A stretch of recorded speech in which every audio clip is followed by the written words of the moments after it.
अस्यां संस्कृत ईपीजी पाठशालायां भवतां सर्वेषां स्वागतमस्ति। मम नाम श्रीरमण शर्मा। अहं काञ्ची कामकोटिपीठस्य वेदशास्त्र अध्यापकः अस्मि। अद्य अस्मिन् पाठे वयं तैत्तिरीयप्रातिशाख्यस्य वर्णविशेषलक्षणम् इति एतं विषयं परिशीलयिष्यामः। एषः अस्ति अस्य प्रस्तावस्य द्वितीयः प्रबन्धः। तैत्तिरीयप्रातिशाख्ये वर्णसामान्यलक्षणं कथम् उक्तम् इति अयं विषयः पूर्वम् अस्माभिर्निरूपितः। तत्र अनुप्रदानम् आनुनासिक्यम् इति द्वयोः धर्मयोः प्रतिपादनं कृतम्। एतौ द्वौ धर्मौ सर्वेषां वर्णानामपि साधारणो भवतः इत्यतः तयोः पूर्वं प्रतिपादनं कृतं। तत्र शास्त्रान्तरे यः बाह्यप्रयत्नः प्राणशब्देन च यः उच्यते तयोर्द्वयोः अनुप्रदानम् इति, अपि च अनुनासिक्यम् इत्यस्य धर्मस्य पूर्वं निरूपणं कृतम्। अधुना स्वरव्यञ्जनभेदेन वर्णानां विशेषलक्षणानि कीदृशानि भवन्ति इत्ययं विषयः अत्र निरूप्यते। तथा हि व्यञ्जनानां तावत् स्थानं करणम् इति इयं व्यवस्था अतीव स्पष्टा भवति। एकम् अङ्गं सव्यापारम् अन्यस्मिन् अङ्गे स्पर्शनं करोति। स्वराणां विषये तु एवं स्पष्टतया स्थानकरणस्वरूपं वक्तुं न शक्यमस्ति।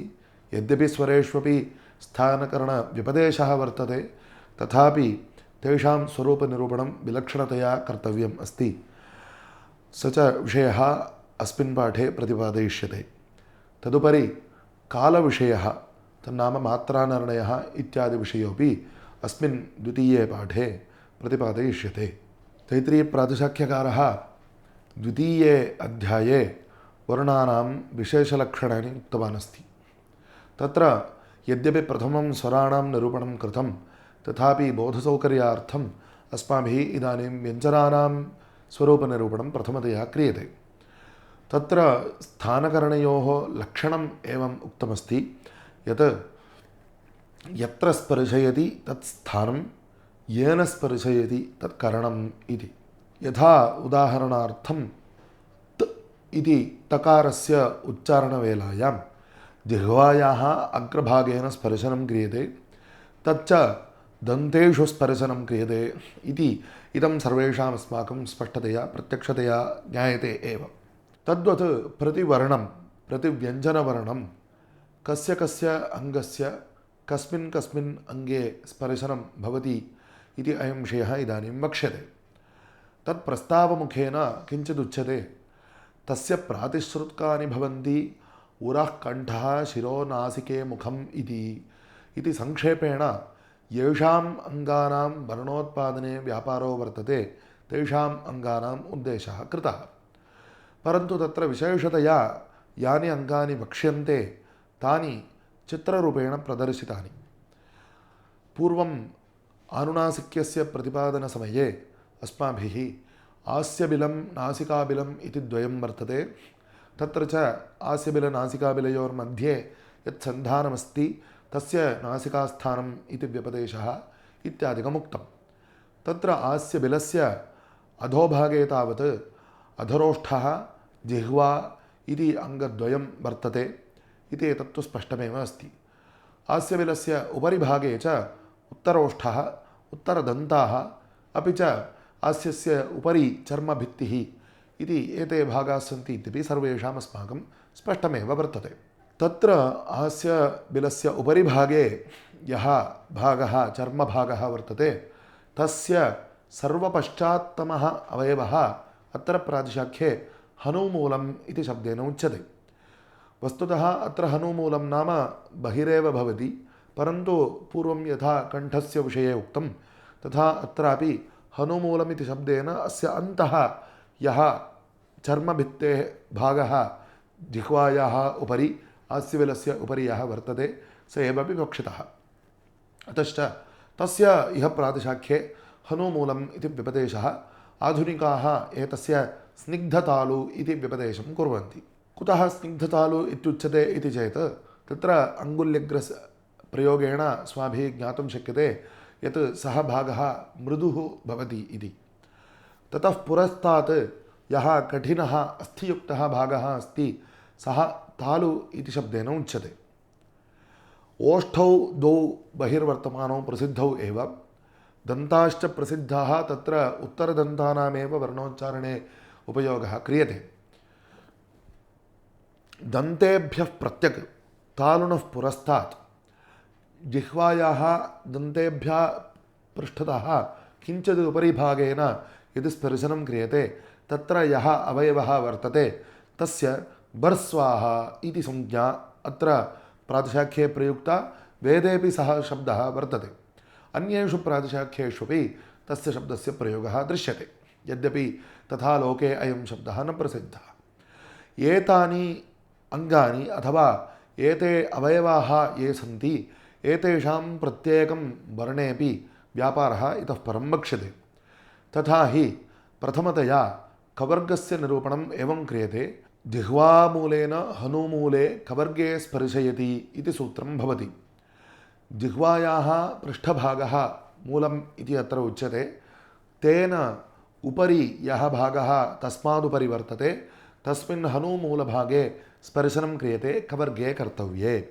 ततः परम् इदानीम् अन्येषु शास्त्रेषु कदाचित् कवर्गस्य कण्ठस्थानम् इति उच्यते, परन्तु पाणिनीयशिक्षायामपि जिह्वामूले तु कुः प्रोक्तः इति जिह्वायाः मूलभागेन स्पर्शनं क्रियते इति तु स्पष्टतया तत्रापि उक्तमस्ति। तस्य च जिह्वामूलस्य अत्र विद्यमाने कण्ठे स्पर्शनं नाम नैव शक्यमस्ति। अतः तत्र कवर्गस्य कण्ठस्थानम् इति यदुक्तं तत् प्रायिकम् इत्येव मन्तव्यमस्ति। अतः कण्ठस्य निकटे इति वा कथञ्चित् समाधेयं भवति। जिह्वामूलोपलक्षितः यः उपरि भागः वर्तते तस्मिन्नेव कवर्गे स्पर्शनम् इत्यत्र नास्ति संशयः। एतच्च सर्वप्रत्यक्षवेद्यमस्ति। ततः परं चवर्गे पुरस्तात् किञ्चित् आगम्यते। अयं हि विशेषः वर्तते संस्कृतभाषायां, यद्व्यञ्जनानां या आनुपूर्वी वर्गक्रमः यः वर्तते, कवर्गः, चवर्गः, टवर्गः, तवर्गः, पवर्गः इति, अत्र क्रमेण पृष्ठतः आरभ्य पुरोभागं यावत् आगमनं भवति। जिह्वायाः मूलभागेन हनुमूले स्पर्शनमुक्तम्।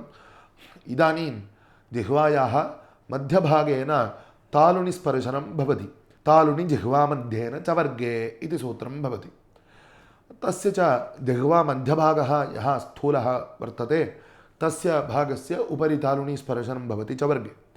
इदानीम् आधुनिकभाषायां तु च इत्यादिना जिह्वायाः अग्रभागेन इव उच्चारणं क्रियते, परन्तु शास्त्रतः ततोपि पृष्ठभागेन जिह्वायाः मध्यभागेनैव स्पर्शनं कर्तव्यम् इति तु शास्त्रं बोधयति। अपि च ततः परं जिह्वाग्रेण प्रतिवेष्ट्य मूर्धनि टवर्गे इति अग्रिमं सूत्रं भवति। जिह्वायाः यः अयम् अग्रभागः वर्तते तस्य भागस्य प्रतिवेष्टनं नाम वक्रीकरणं कर्तव्यम् अस्ति। कुतः इति चेत् यत्तत्र तेन स्थानं स्प्रष्टव्यम् अस्ति तत् स्थानं किञ्चित् उपरि वर्तते, पृष्ठतः वर्तते। अतः तस्य स्पर्शनार्थं जिह्वायाः एवं वक्रीकरणं कृत्वा, यथा वा गजः एवं शुण्डायाः वक्रीकरणं करोति एवं जिह्वाग्रस्य वक्रीकरणं कृत्वा उपरि स्पर्शनं कर्तव्यमस्ति। तत्र च टवर्गस्य उच्चारणं भवति। एवं जिह्वाग्रेण स्प्रष्टुं शक्यानाम् अवयवानां सर्वोपरि विद्यमानत्वादेव अत्र उपलक्षितस्य अवयवस्य मूर्धा इति संज्ञा भवति। न तु अयं मूर्धा यः लोकप्रसिद्धः सः अत्र टवर्गस्य स्थानं नैव भवति इति तु स्पष्टमेव वर्तते।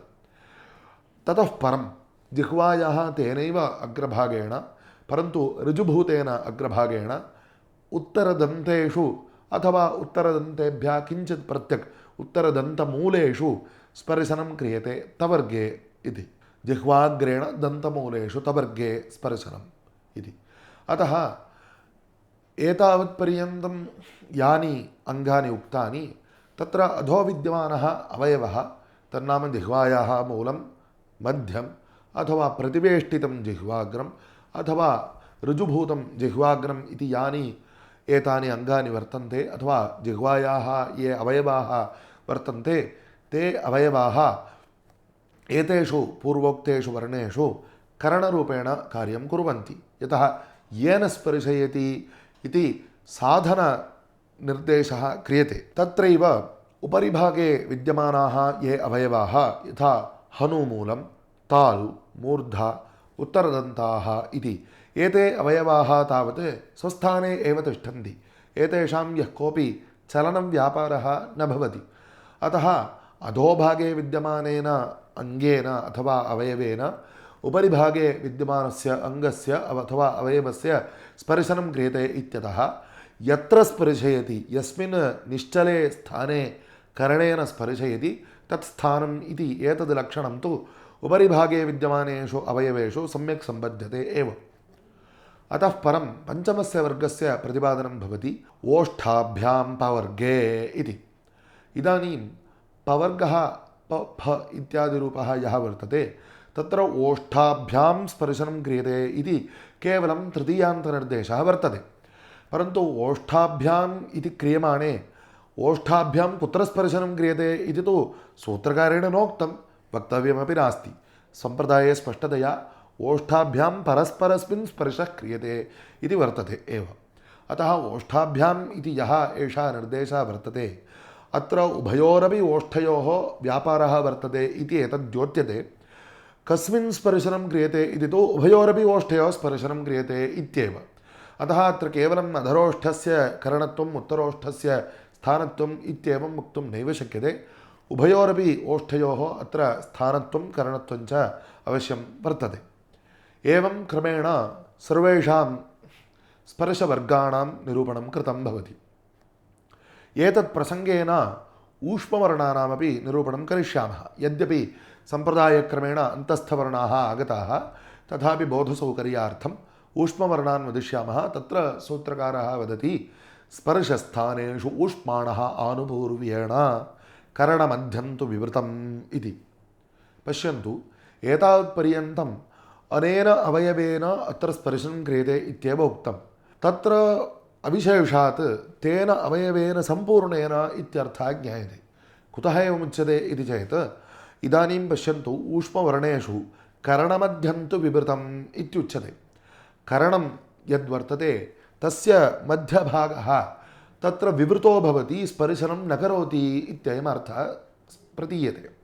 अत एव एतेषां वर्णानाम् ईषद्विवृतं प्रयत्नः इति शास्त्रान्तरे उक्तं भवति। वस्तुतश्च शास्त्रान्तरे यः आभ्यन्तरप्रयत्नः इत्युच्यते तस्य इह शास्त्रे संसर्गः इत्याख्या भवति। तत्र च एतावत्पर्यन्तं पूर्वं ये स्पर्शवर्णाः उक्ताः तेषु अविशेषात् सर्वेण अङ्गेन स्पर्शनं क्रियते इति कारणेन तेषु स्पृष्टं संसर्गः इत्येव उच्यते। तत्र स्थानकरणयोर्यः सम्बन्धः वर्तते स एव संसर्गः इत्युच्यते। अतः सम्पूर्णतया स्पर्शनं क्रियते इत्यतः स्पृष्टं संसर्गः इति स्पर्शेषु उच्यते। परन्तु अत्र ईषद्विवृतं संसर्गः इत्युच्यते ऊष्मवर्णेषु। यतः तत्र यः अवयवः निर्दिष्टः तस्य मध्यभागः विवृतो भवति, स्पर्शनं न करोति, पार्श्वाभ्यां स्पर्शनं क्रियते। अतः मध्यभागेन अवकाशः वर्तते इत्यतः एवम् उत्क्षिप्तः यः वायुः सा तेन मध्यभागेन वर्णोच्चारणवेलायां बहिर्निर्गन्तुं प्रभवति। तत्र च मध्यभागः ईषद्वर्तते, अल्पतया वर्तते इति कारणेन वायोः निर्गमने क्लेशः भवति इत्यतः तत्र सङ्घर्षधर्मः कश्चन उत्पद्यते। अपि च यथा बाष्पस्थाल्याः ऊष्मा यदा निर्गच्छति तदा तस्य शब्दः यथा श्रूयते तथा अत्रापि श्रूयते इत्यतः एव एते ऊष्माणः इति उच्यन्ते। अतः एतेषाम् ऊष्मवर्णानां स्थानकरणव्यवस्था एवमेव वर्तते, स्पर्शस्थानेषु आनुपूर्व्येण इत्युक्तं। परन्तु इवं पश्यन्तु, ऊष्मवर्णास्तावत् षडूष्माणः इत्युक्तं। तत्र हकारस्य तु यद्यपि ऊष्मसंज्ञा वर्तते तच्च कारणान्तरेण वर्तते, परन्तु एतेषु विषयेषु वर्णोच्चारण उत्पादकधर्माः ये वर्तन्ते तेषु विषयेषु हकारः विलक्षणः एव। अतः तत्र जिह्वामौलीयः शकारः, षकारः, सकारः उपध्वानीयः इति इति एतेषां पञ्चानां वर्णानामेव ऊष्मत्वं ग्राह्यं भवति। अतः एतेषां पञ्चानां वर्णानां पञ्चभिः स्पर्शवर्गैः सह समानस्थानकरणता भवति।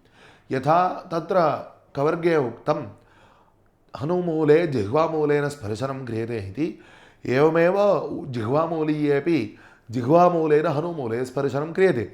अतएव तस्य वर्णस्य जिह्वामूलीयः इति संज्ञा, परन्तु तत्र करणमध्यं विवृतम् इति। अतः तत्र ईषद्विवृतं संसर्गः इति विशेषः अस्ति। एवमेव शकारे जिह्वामध्येन तालुनि स्पर्शनं क्रियते, अतः तदेव स्थानञ्च करणञ्च भवति, परन्तु ईषद्विवृतं संसर्गः इति। षकारे प्रतिवेष्टितं जिह्वाग्रं करणं, मूर्धास्थानम् ईषद्विवृतं संसर्गः।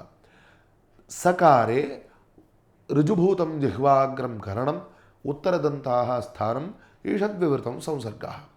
ततः परम् अन्ततः उपध्वानीयः इति यः उच्यते, तत्र ओष्ठयोः पूर्ववत् स्थानकरणत्वं तथैव वर्तते, परन्तु इति उच्चार्यमाणे ओष्ठयोर्मध्ये ईषद् तत्र अन्तरालं भवति इत्यतः तत्रापि ईषद्विवृतं संसर्गः इति। एवम् ऊष्मवर्णानाम् आनुपूर्व्येण स्थानकरणता उक्ता। अतएव अन्ते विसर्गसन्धिषु विसर्गस्य तस्मिन् स्पर्शवर्गे परतः तस्य स्पर्शवर्गस्य यः समानस्थानः ऊष्मा वर्तते तादृशम् ऊष्माणं विसर्गः आपद्यते इति अग्रे वक्ष्यते। भवतु प्रकृते ऊष्मवर्णानां हकारव्यतिरिक्तानां स्वरूपनिरूपणं कृतम्। अधुना अन्तस्थवर्णानां कुर्मः। जिह्वामध्यान्ताभ्यां तालुनि यकारे इत्युच्यते। पूर्वं तु चवर्गे जिह्वामध्येन तालुनि इत्युक्तम्, इदानीं जिह्वामध्यस्य अन्ताभ्याम् इत्युच्यते। जिह्वामध्यभागः यः वर्तते तत्र वामतः एकः अन्तः दक्षिणतश्च एकः अन्तः भवति, ताभ्याम् अन्ताभ्यां तालुनि स्पर्शनं कर्तव्यम् इत्युच्यते। अन्तभागश्च अल्पः एव, अतः ईषद्भागेन स्पर्शनं क्रियते। पूर्वम् ईषद्विवृतं भवति, ऊष्मवर्णेषु ईषद्भागेन स्पर्शनं न क्रियते इत्युक्तम्। इदानीम् अन्तस्थवर्णेषु ईषद्भागेन स्पर्शनं क्रियते इत्युच्यते। अतः एतेषु ईषत्स्पृष्टं संसर्गः इति वक्तुम् अवश्यं शक्यते। तत्र च अन्ताभ्याम् ईषत्स्पृष्टं क्रियते इत्येतत् द्रष्टव्यमस्ति। अतः य इति उच्चार्यमाणे जिह्वामध्यस्य अन्ताभ्यां तालुनि उपरि स्पर्शनं कर्तव्यम् इति। एवमेव ओष्ठान्ताभ्यां दन्तैर्वकारे इत्युच्यते। ओष्ठान्ताभ्यामिति अधरोष्ठस्य दन्ताभ्याम् उत्तरदन्तेषु स्पर्शनं कर्तव्यम् इति ज्ञायते, परन्तु अधरोष्ठस्य अन्तौ नाम वामदक्षिणौ अन्तौ न अत्र स्पर्शं कुरुतः। प्रत्युत ओष्ठस्य अन्तः एकः भागः वर्तते, बहिश्च वर्तते। तत्र कुत्र कुत्र अन्तर्भागस्य व्यापारः, कुत्र बहिर्भागस्य व्यापारः इत्ययं विषयः प्रातिशाख्यशिक्षाग्रन्थेषु विशेषेण उक्तः वर्तते। अतश्च व इति उच्चार्यमाणे अधरोष्ठस्य अन्तेन उत्तरदन्तेषु स्पर्शनं क्रियते इति वर्तते। अत्रापि अन्तेनैव ईषत्स्पृष्टं क्रियते इत्येतदनुसन्धेयम्। अतः परं रेफस्य विषयः उच्यते। अत्र सौक्ष्म्येण ज्ञातव्यमस्ति।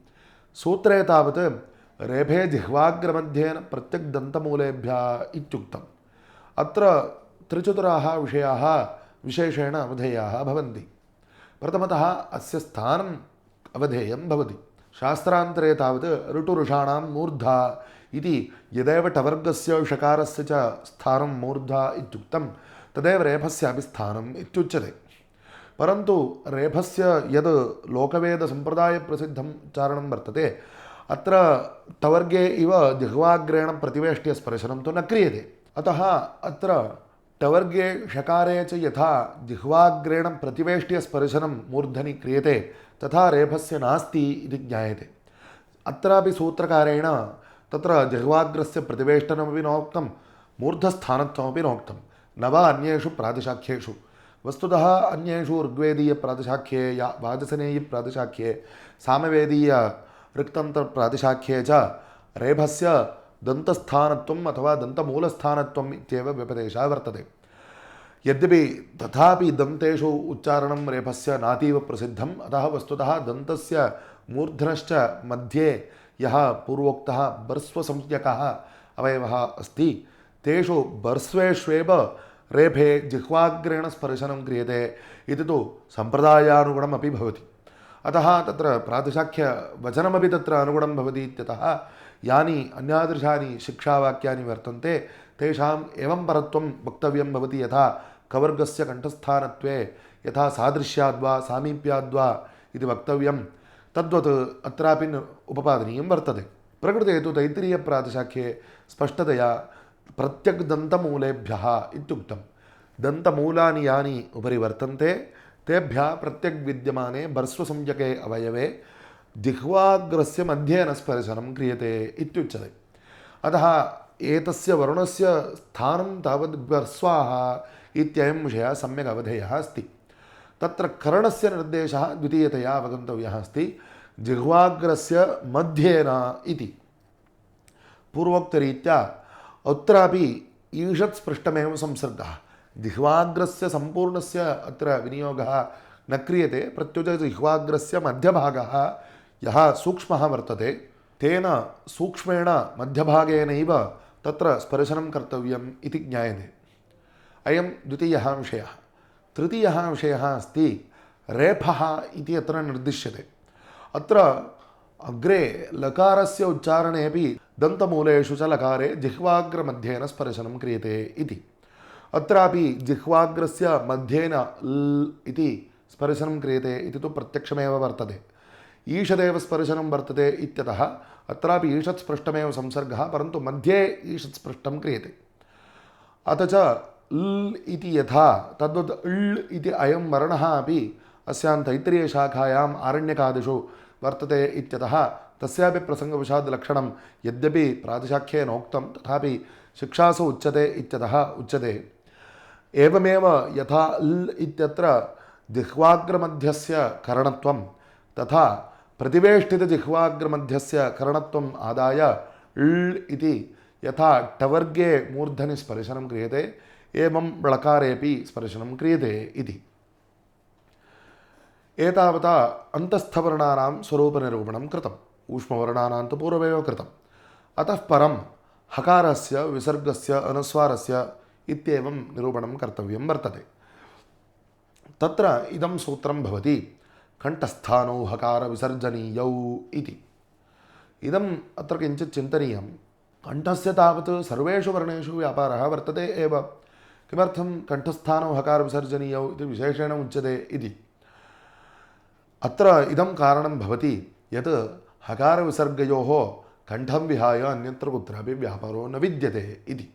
अतः यथा पूर्वं स्पर्शवर्णेषु जिह्वाग्रादिभिः अङ्गैः स्पृष्टं नाम संसर्गः क्रियते अथवा ईषत् स्पृष्टम् ईषद् विवृतमिति यथा पूर्वं प्रतिपादितं, तथा अत्र हकारस्य उच्चारणे क्रियमाणे जिह्वायाः वा ओष्ठस्य वा यः कोऽपि व्यापारः नैव विद्यते। प्रत्युत ह इति एतावदेव उच्चारणं वर्तते। तत्र च यः पूर्वम् अनुप्रदानव्यापारः उक्तः तन्नाम कण्ठस्य संवरणं क्रियते, तन्मध्ये महाप्राणतया अधिकस्य वायोः प्रदेशेन कश्चन विशिष्टः शब्दः जायते, स एव तत्र हकारसंज्ञकम् अनुप्रदानमिति।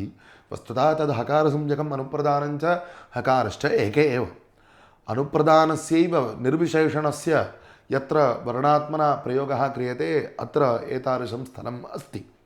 अतः ह इति अस्य वर्णस्य घोषवत्वं परं वर्तते, परन्तु तस्मात् कण्ठादतिरिच्य कस्मिन्नपि अवयवे तस्य व्यापारः कोऽपि नास्ति इति। एवमेव विसर्गस्य विषयेपि भूयान् श्वासः इति यत् पूर्वमुक्तं तादृशं भूयांसं श्वासमतिरिच्य श्वासानुप्रदाने एव महाप्राणतायाः संयोजनेन भूयान् श्वासः यः उत्पद्यते तम् अतिरिच्य न कोऽपि व्यापारः वर्तते। अतः कण्ठस्थानौ हकारविसर्जनीयौ इति तु समीचीनमेव भवति। परन्तु यद्यपि अनयोर्द्वयोर्वर्णयोः स्वरूपनिरूपणार्थं यस्य कस्यापि अतिरिक्तस्य अवयवस्य प्रयत्नस्य वा अपेक्षा नास्ति, तथापि अनयोर्द्वयोः समीपवर्तिना स्वरेण सच्छायता कदाचित् अनुभूयते। तथा हि रामः इत्युच्यमाने यः विसर्गः अस्ति सः अकारसदृश इव श्रूयते। रामाः तत्र आकारसदृशैव हरिः गुरुः मातृः भवेः गोः इत्येतेषु स्थलेषु क्रमेण इकारेण उकारेण ऋकारस्य अन्त्यभागेन ततः परम् एकारेण ओकारेण च विसर्गस्य सादृश्यम् अनुभूयते।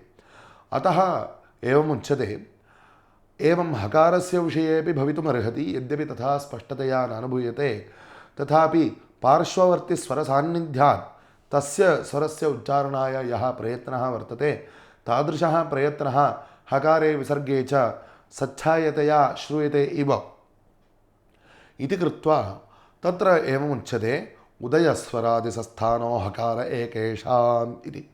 एकेषाम् आचार्याणां मतेन हकारः परस्वरादिसंस्थानः। उदयशब्दः परवाची अस्ति। उदयस्वरादिसंस्थानो नाम परस्वरादिसंस्थानः भवति इति।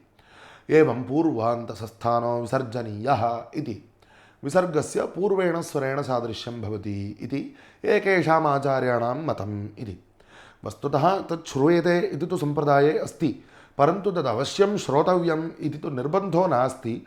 किञ्च तत् श्रूयते वा न वा, यस्य वर्णस्य सादृश्यं श्रूयते इत्येतद् विसर्गे स्वरूपविशेषं तु न उत्पादयति। अतः एकेषामिति अत्र यदुक्तं तत् स्वरूपवर्णनपरमस्ति, परन्तु तस्य हकारे विसर्गे वा धर्मविशेषजनकत्वम् इत्येतद् नैव स्वीक्रियते। अत एव सर्वविधोपि एकैव विसर्गः इति स्वीक्रियते। किञ्च स्वराणां तावत् यद्यपि एतावत्पर्यन्तं स्थानकरणादिकम् अथवा अवयवानां प्रयत्नः नोक्तः, तद् इतः परं वक्ष्यते।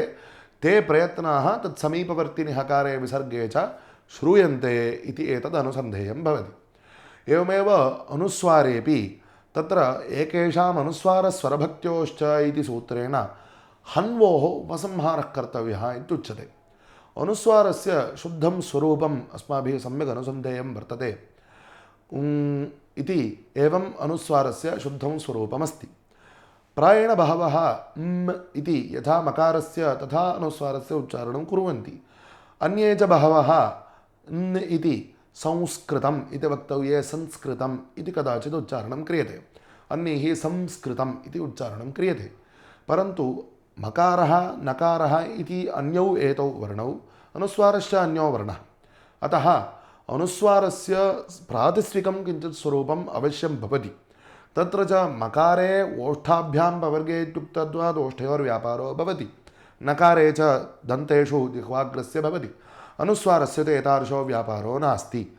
हनूद्वयं यद्वर्तते तयोः परस्परस्मिन् उपसंहारः कर्तव्यः इत्युच्यते सौ इति। अतः एतादृशम् अनुस्वारस्य उच्चारणं वर्तते।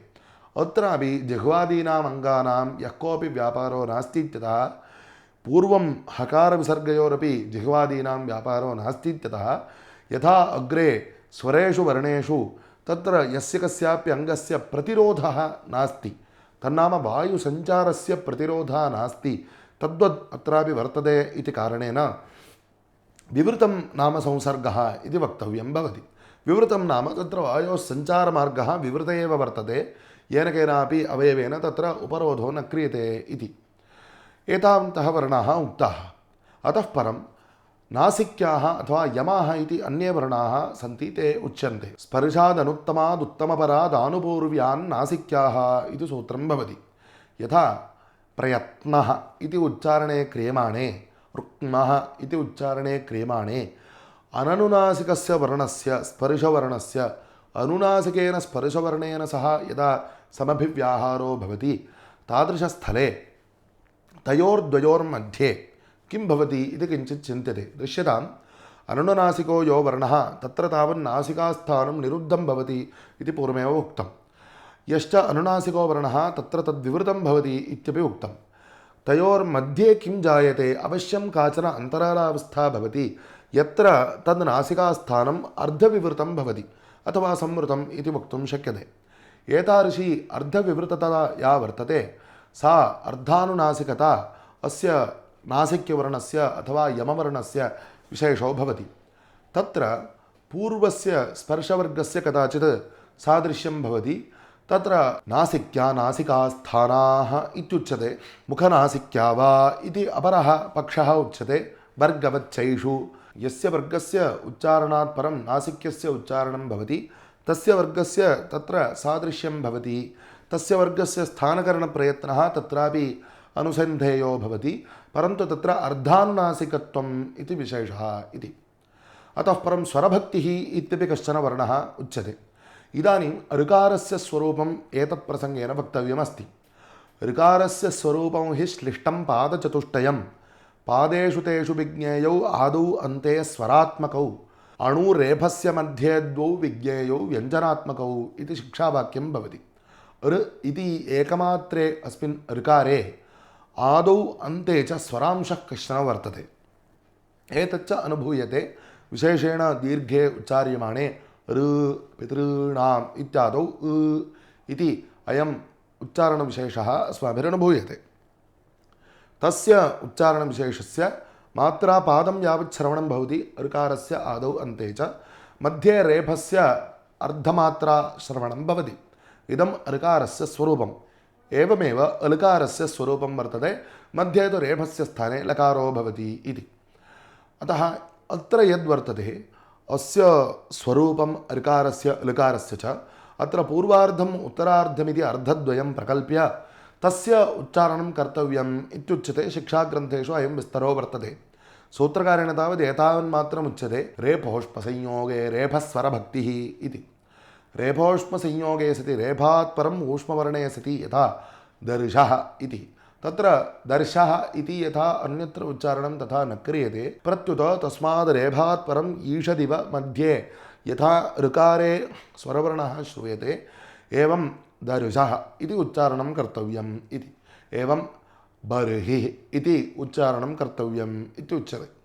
अतः रेफस्य ऊष्मवर्णेन संयोगे रेफस्य एतादृशः उच्चारणविशेषो भवति इति अयञ्च स्वरभक्तिः वर्णान्तरं भवति वा न वा इति तैत्तिरीयप्रातिशाख्यस्य व्याख्यानद्वयं यत् पूर्वमुक्तं तयोर्मध्ये मतभेदः वर्तते इत्यास्तामेतत् प्रकृते स्वरवर्णानां स्थानादिकं वक्तव्यम् अत्र च इदं वक्तव्यमस्ति प्रथमतः उत्सर्गनियमाः केचन उच्यन्ते तत्रापि ओष्ठस्य हन्वोः जिह्वायाः इति त्रयाणाम् अवयवानां व्यापारः स्वरवर्णेषु वक्तव्यः अस्ति अतः एतेषां मध्येपि एकः अवयवः अन्यस्मिन् स्पर्शं करोति इति नैव वर्तते अत एव स्थानकरणव्यवस्था तथा सुखेन वक्तुं न शक्यते इति पूर्वमुक्तं यद्यपि सूत्रकारेण तदर्थमपि लक्षणं प्रणीतं यत्र उपसंहरति येन उपसंहरति इति लक्षणं प्रणीतम् उपसंहरति नाम समीपं नयति इत्यर्थः परन्तु एतदपेक्षया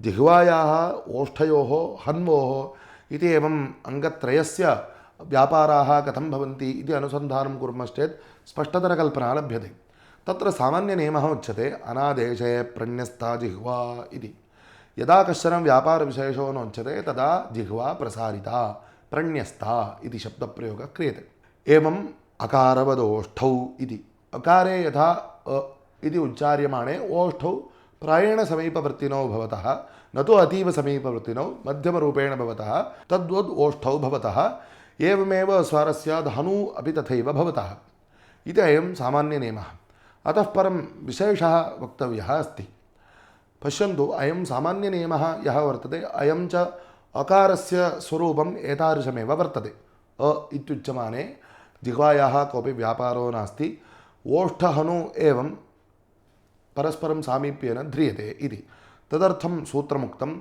अवर्णे ओष्ठहनु नात्युपसंहृतं नातिव्यस्तम् इति अवर्णे इति पूर्वोक्तरीत्या अकारस्य आकारस्य च त्रयाणां ग्रहणं भवति तत्र अकारे ह्रस्वे तावत् ओष्ठौ यौ वर्तेते तौ परस्परं निकटे भवतः न अत्यन्तम् उपसंहृतौ भवतः इत्युच्यते एवमेव हनु अपि परस्परं तथैव भवतः इत्युच्यते आकारे प्लुते च परस्परस्माद् व्यस्ते भवतः इत्युच्यते आ इति उच्चारणम् अ इति उच्चारणं च परिशीलयामश्चेत् स्पष्टतया इदम् अस्माभिः ज्ञातुं शक्यते तत्र अ इति उच्चार्यमाणे यथा वर्तते सः उत्सर्गनियमः इति पूर्वमुक्तम् आकारस्य च स्वरूपमनेन उक्तमेव अत्र जिह्वा प्रण्यस्ता भवति ओष्ठान्वोः किञ्चित् व्यस्तत्वं वर्तते इति तालौ जिह्वा मध्यमिवर्णे इत्युच्यते तत्र इकारस्य उच्चारणे इवर्णस्य उच्चारणे कर्तव्ये जिह्वामध्यस्य तालुनः समीपे नयनं भवति।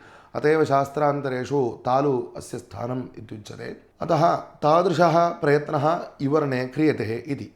एकारे च इति। एकारेपि जिह्वामध्यस्य तालु समीपत्वं भवति, परन्तु अत्यन्तसमीपत्वं न भवति। कुतः? ईषत्प्रकृष्टावेकारे इति। ये एते हनु वर्तेते एते एकारे ईषत्प्रकृष्टे भवतः ईषत्प्रकृष्टावेकारे इत्युच्यते।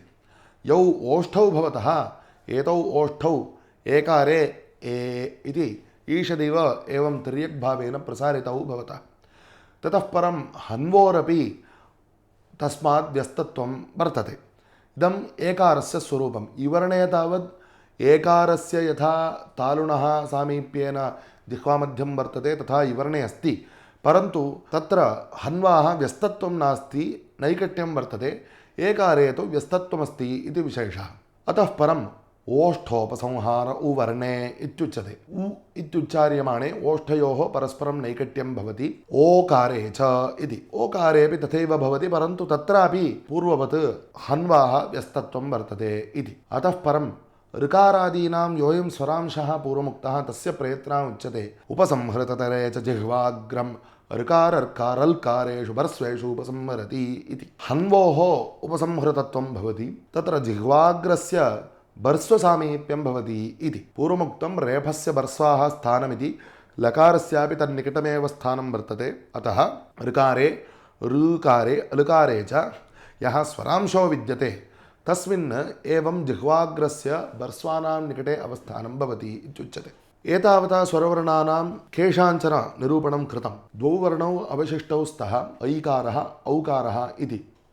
तत्र ऐकारस्य उच्चारणे पूर्वार्धे अकारार्धम् ऐकारौकारयोरादिः इति अकारस्य यथा उच्चारणं तथा अर्धमात्राकालं यावत् ऐ इति उच्चार्यमाणे भवति। औ इत्यत्र च भवति इत्युच्यते।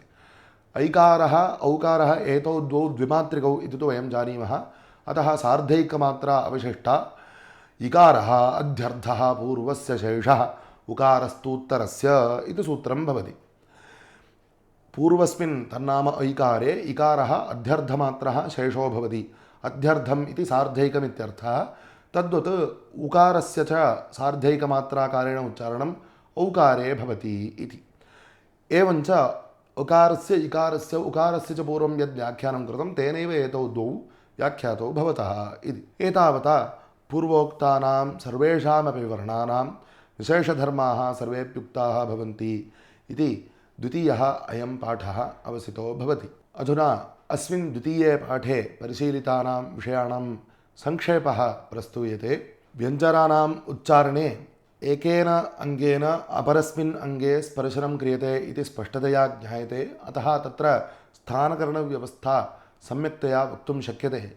क्रमेण कवर्ग चवर्ग टवर्ग तवर्ग पवर्गेषु जिह्वामूलस्य जिह्वामध्यस्य प्रतिवेष्टितजिह्वाग्रस्य जिह्वाग्रस्य ओष्ठयोश्च करणत्वं। तत्र च क्रमेण हनुमूलस्य तालुनः मूर्धनः उत्तरदन्तानाम् ओष्ठयोश्च स्थानत्वं भवति इत्युक्तम्। एतेषु स्थानेष्वेव हकारवर्जिताः पञ्च ऊष्माणः क्रमेण भवन्ति इत्यपि उक्तम्। यकारस्य वकारस्य च उच्चारणे कर्तव्ये तेन तेन अङ्गेन स्वेन अन्त्यभागेन ईषत्स्पर्शनं क्रियते। अतः ईषत्स्पृष्टं संसर्गः इत्युक्तं। रेफे तावत् विलक्षणः प्रयत्नः अस्ति, असकृत्ताडनरूपः प्रयत्नः। तथा लकारे ळकारे च मध्येन स्पर्शनं क्रियते इत्ययं विलक्षणः अन्यः प्रयत्नः वर्तते। तत्र मध्येन ईषत्स्पृष्टं प्रयत्नः अस्ति इत्युक्तं। हकारे विसर्गे च अनुस्वारे च तावत् जिह्वादीनाम् अङ्गानां व्यापारो नास्ति, अतः तत्र विवृतसंसर्गः भवति इत्युक्तं। कण्ठस्थानौ हकारविसर्जनीयौ इति केवलानुप्रदानत्वमेव अनयोर्द्वयोर्वर्णयोर्भवति इत्यपि अयं विषयः प्रतिपादितः। अर्धानुनासिकाः यमसंज्ञकाः अथवा नासिक्याः इत्युच्यमानाः वर्णाः वर्तन्ते। अपि च रेफस्य स्वरभक्तिः इत्ययं धर्मविशेषः ऊष्मसंयोगे भवति इत्येते विषयाः उक्ताः। मात्राव्यवस्था च उक्ता। तत्र आधुनिकमानेन सेकेण्ड् इत्यस्य पञ्चमभागः आधुनिकरीत्या वक्तव्यं चेत् 0.2 सेकेण्ड् इति यदिदमुच्यते अयं कालः मात्राशब्दवाच्यः भवति इति एतावन्तः विषयाः अस्मिन् द्वितीये तैत्तिरीयप्रातिशाख्यपाठे प्रतिपादिताः। एतावता भवतां तैत्तिरीयप्रातिशाख्यस्य अस्माकं प्राचीनस्य सर्वस्यापि शास्त्रमहिम्नश्च अवगतौ उपकारः स्यादिति विभावयामः। धन्यवादाः।